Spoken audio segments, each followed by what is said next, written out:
दुखिया को न सताइए, दुखिया देगा रोए। और जब दुखिया के मुखिया सुने तब तेरी गति का होए। राधे राधे महाराज जी। महाराज जी, अगर कोई व्यक्ति हमारे सीधेपन का फायदा उठाकर हमारे साथ छल कपट करता है या विश्वासघात करता है तो उसे क्या हमें अपने जीवन से त्याग देना चाहिए? नहीं, इस परिस्थिति में खुद को कैसे प्रसन्न रखें? देखो, भगवान के परम भागवत अवतारी पुरुष धर्मराज युधिष्ठिर, भीम, अर्जुन, नकुल, सहदेव अपने बाहुबल से इंद्रप्रस्थ की स्थापना की और पूरे विश्व को परास्त करके सम्राट बने। और शकुनी ने पासे में सब गायब कर दिया।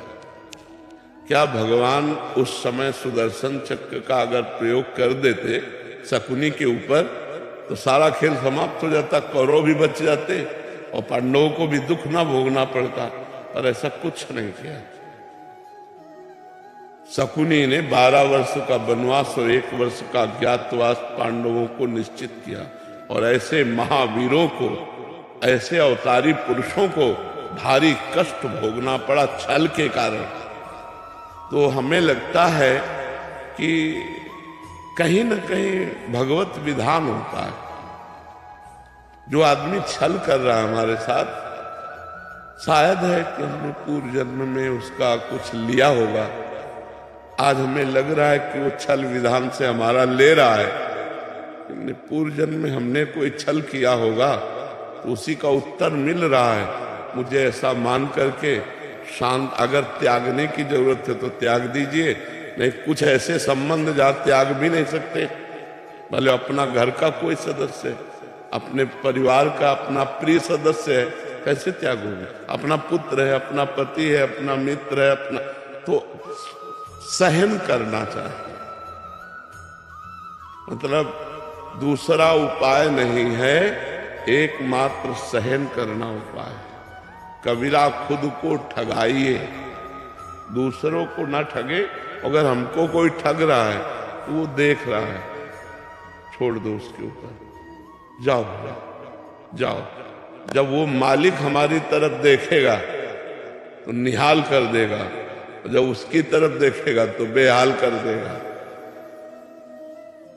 दुखिया को न सताइए, दुखिया देगा रोए।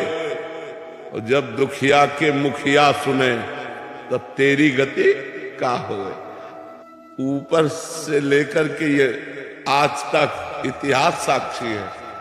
ये छल, ये कपट, ये व्यवस्था पहले से चली आ रही है बड़े बड़ों के साथ। वही तो कह रहा हूं, धर्मराज है भाई।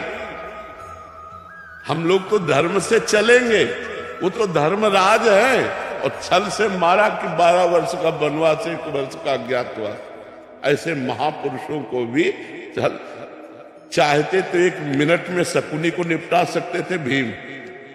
1 मिनट में केवल गला पकड़ के दबा दे तो जान से मर जाता। लेकिन सबकी जड़ शकुनी था और उसका कहीं बाल बांका भी नहीं किया। और बहुत कष्ट भोगा, बहुत कष्ट भोगा इन महापुरुषों ने। वो बहुत विधान करने वाला है। लड़ाई, हमें तो लगता है लड़ाई झगड़ा छल कपट इसमें सब ठीक नहीं है। शांति से सह जाए तो अच्छा है। देखो कितना सहने की कोशिश की पांडवों ने। पहले कहा था कि जब अगर 12 वर्ष का वनवास, 1 वर्ष का अज्ञातवास आप पूरा कर लेंगे तो पूरा चक्रवर्ती राज्य आपको मिल जाएगा। जब पूरा कर लिया तो उनका राज्य नहीं देंगे। बोले आधा दे दो, बोले आधा भी नहीं देंगे, बोले 5 गांव दे। आप देखो ईमानदारी की हद और बेईमानी की हद। पांडवों ने कहा 5 गांव दे दो, तो भगवान से क्या कह रहा है दुर्योधन? सूजी अग्रे न केसवा, सुई की नोक भर नहीं देंगे। विनाश कर दिया। फिर 100 के 100 मरे, 99 नहीं, 100 के 100 मरे। तो इसलिए अपने को चाहिए कि दबता चला जाए, कोशिश करे कि लड़ाई झगड़ा ना हो, सह जाए। और जब ऊपर जो बैठा हुआ सबके देख रहा है, वो जब देख लेगा ना, और वो जब न्याय करेगा तो विध्वंस हो जाएगा सामने वाला। इसलिए हम तो यही सिखाएंगे कि झगड़ा न करो, हम यही सिखाएंगे कि हिंसा न करो, शांत भाव से सह जाओ। अगर कहीं ऐसा लगता है तो राजकीय विभाग का सहयोग ले लो, लेकिन लड़ाई झगड़ा न करो। बहुत शांति थोड़ा जीवन है। आजकल लोग जरा जरा सी बात में हिंसा कर देते हैं, ये नहीं जानते कितना कीमती मनुष्य शरीर, और इसको हम नष्ट कर देंगे और हमें कितना बड़ा अपराध लगेगा।